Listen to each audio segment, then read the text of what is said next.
Antes de Eva, existiu Lilith.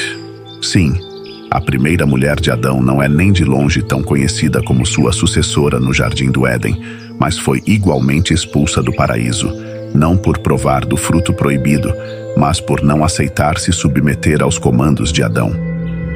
Para os judeus, Lilith estava muito associada a um demônio noturno, uma ameaça constante para as crianças.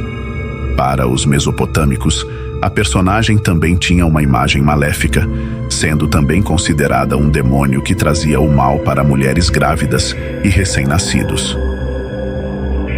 Como se não fosse o bastante, Lilith tornou-se uma figura muito associada, ao longo da história, com a libertinagem sexual. Acredita-se que o registro mais antigo dessa figura está nas gravuras dos amuletos de Arslan Tash, relíquias para proteção contra Lilith, que datam do século VII a.C. Alguns historiadores argumentam que Lilith é mencionada ainda antes, na demonologia suméria do terceiro milênio antes de Cristo. Na Epopeia de Gilgamesh, poema mesopotâmio de 2100 a.C., há uma possível menção a Lilith como demônia. A cultura assíria já associava a rebelde Lilith com um demônio matador de homens. Uma referência grega associa o termo Lilith a um espírito de imundície e também a um monstro devorador de crianças que mesclava características de uma mulher com as de uma serpente. A Bíblia também possui algumas lacunas que são entendidas por muitos como indícios de uma possível existência de Lilith. No primeiro capítulo do livro Gênesis, que faz parte da Torá e da Bíblia, Deus cria homem e mulher à sua imagem e semelhança. Mas, logo no capítulo seguinte, somente Adão é mencionado. Onde foi parar a mulher citada no primeiro capítulo?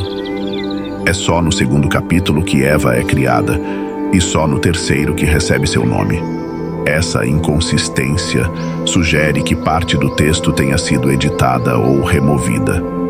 Segundo a tradição, Lilith teria sido criada da mesma substância de Adão, pó da terra. Se considerando igual ao primeiro homem, decidiu não o obedecer.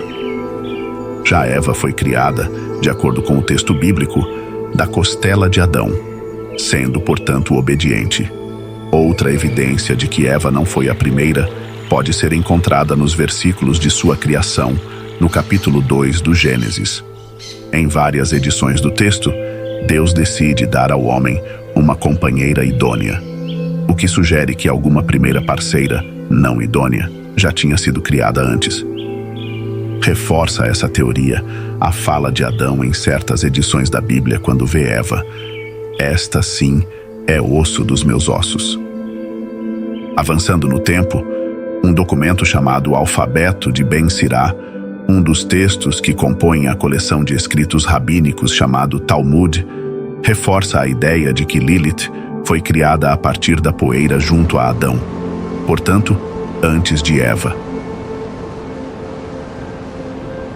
Mas ela negou-se a deitar sob ele na hora do sexo, por não se sentir inferior, e, em protesto, abandonou o Éden. Ou seja, segundo o antigo folclore judaico, Lilith rebelou-se contra a superioridade masculina de Adão, o que a torna uma figura problemática para o judaísmo e para o catolicismo, que são religiões patriarcais.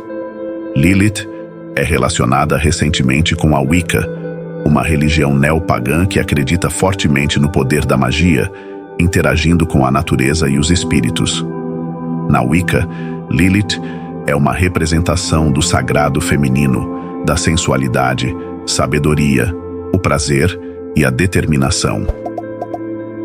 Nas últimas décadas, a figura de Lilith tem sido resgatada, tornando-se um símbolo de liberdade, sobretudo para os movimentos feministas. De rejeitada a empoderada, a influência de Lilith, pelo jeito, está longe de chegar ao fim.